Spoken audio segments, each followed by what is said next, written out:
Hello, I give you special greetings from the General Conference. Special greetings from Pastor Ted Wilson, the General Conference President, as well as from my office, Special Needs Ministries. I learned about this special meeting in Rio and wanted to tell you how proud I am of the Ministry for the Deaf in Brazil. The work in Brazil has been growing very fast. You know, the work in Brazil actually got started simply because some church members felt a real need to reach out to the deaf. And as a result, the work began to grow. The South American division became excited and they began to add resources, and now you have, I think, probably the best organized work for the deaf in the world, for the world church. So congratulations on that, and welcome to this very special meeting that you'll be attending. I really wish I could be with you. I always enjoy my time when I am with the deaf. But you know, we have a very special challenge.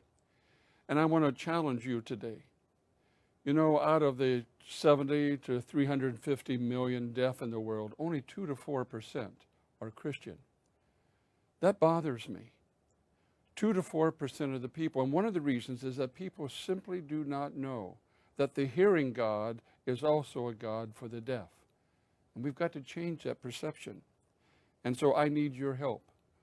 We need to challenge each other to reach out to those who do not know Jesus. But see, it's very important for you to understand something along with me, and that this is not a disability ministry. This is not a ministry for people who are disabled. It is a ministry for possibility thinkers. This is a ministry about possibility. And once we begin to change the way we think, the more creative we can be.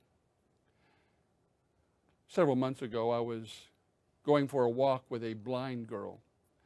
The blind girl is probably not such a girl, she's a young lady. Her name is Camelia.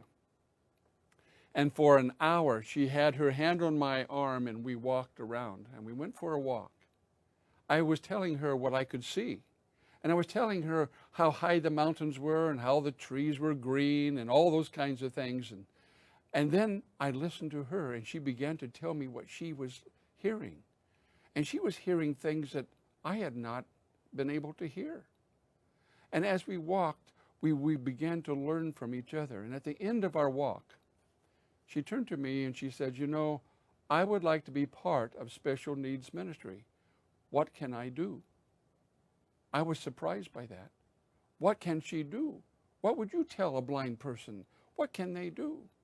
The more we talked, the more I began to learn about what abilities God has given to her. You see, Camelia lives in Romania. She speaks Romanian and English. And then she said to me, would it be possible for me to translate something in English, from English into Romanian? She says, is there anything that you need translated? I smiled. I said, well, there is. She says, what is it? I said, I have a small book about deaf ministry, how hearing people can help the deaf. Would you mind translating that for me? She said, got a great big smile on her face. She said, sure, I'd be happy to do that. And she did it. Now imagine what took place. A blind lady translated a book from English into from English into Romanian, so that the work for the deaf in Romania could grow. A blind person helping a deaf ministry grow. That amazes me, but that reminds me again that this is a possibility ministry. It's not about disability, it's about possibility ministry. So I not only wish to welcome you, I wish to challenge you. I wish to challenge you because each person gathered there in Rio has been called into a ministry. And I want to explore that with you. I want you to begin to think about that. What is that ministry? What has God empowered you to do? You know, I certainly am a person who needs, I don't have all the abilities that I need to do my work. But God brings other people around me to help me to do the work that I have been asked to do. So I'm asking you, Is there a blind person that you could help? Is there a deaf person? Is there a small child who has autism that can help? Maybe just the parents of the autistic child. Or maybe there is a widow who is feeling all alone, or a widowed husband who no longer has his wife. Maybe there is something you can do to help. All I know is that God is calling you.